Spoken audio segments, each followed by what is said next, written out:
Hello les amis, bienvenue sur ma chaîne L'Épicurien Averti. Aujourd'hui nous allons dans les pays Bassa du Cameroun. On va apprendre à faire le nsuri ou la sauce de sucre de pulpe de noix de palme. Pour cela nous aurons besoin de 2 mâchoirons moyens, bien nettoyés, que vous allez nettoyer avec de l'eau tiède, du sel et un peu de citron pour qu'il perde de sa forte odeur et ce côté glissant. Si vous ne l'avez pas encore fait, merci de vous abonner et de liker la page. On aura ensuite besoin de 30 graines de ginseng, un gros pébé, de l'écorce de rondelle, moi je le préfère. Sinon, vous pouvez le faire, on l'appelle le yomi chez nous.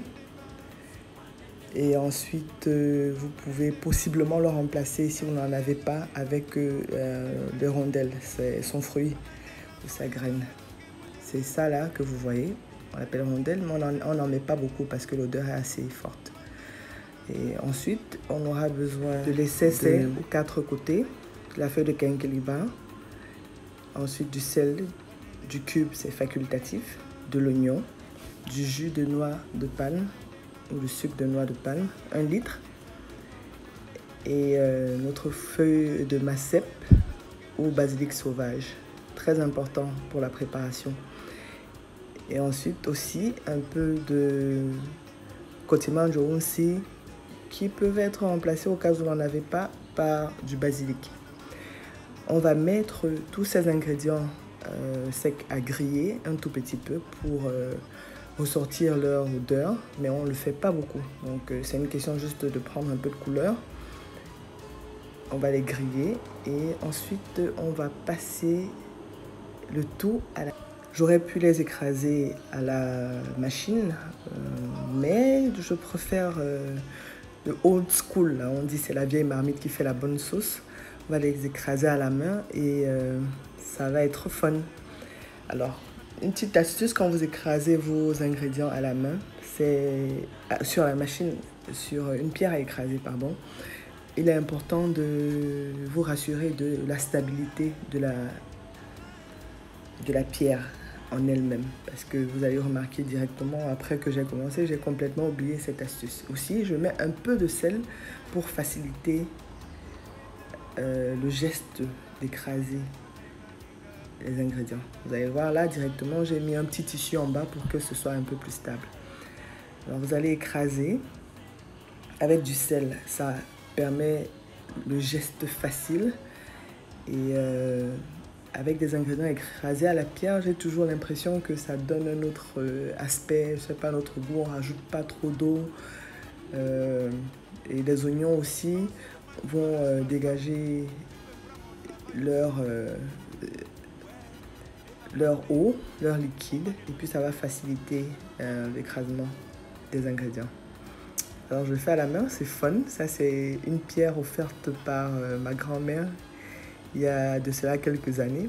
Et le plus on l'utilise, le plus elle se lisse et elle facilite l'utilisation. Alors vous allez écraser comme ça pendant quelques minutes. Et vous rassurez que tous les ingrédients secs soient bien écrasés. Je n'ai pas mis de piment directement parce que tout le monde dans la maison chez moi ne consomme pas du piment. Mais l'autre secret, c'est de le jeter entier sans perdre de sa tige pour pas qu'elle explose et qu'elle dégage toutes ses saveurs, du moins le piment en lui-même, dans la sauce. Et là, je vais mettre tous mes ingrédients dans une cocotte, une marmite, et mes feuilles avec, mon jus de noix de palme. On n'utilise pas de l'huile rouge, ça ne pourra jamais faire l'effet requis pour la réussite de notre nsuri. Donc vous allez devoir acheter des noix de palme et les diluer, du moins les faire cuire pendant à peu près 30 minutes, 20 à 30 minutes, et ensuite les piler et les laver. avec, avec 1 litre d'eau pour cette quantité de poisson. Sinon, si vous en voulez plus, vous achèterez plus de noix. Là, j'en ai pris à peu près 700 grammes. Et vous voyez là, maintenant, j'ajoute mon piment. Je vais faire donc revenir ma sauce pendant à peu près 25 à 30 minutes.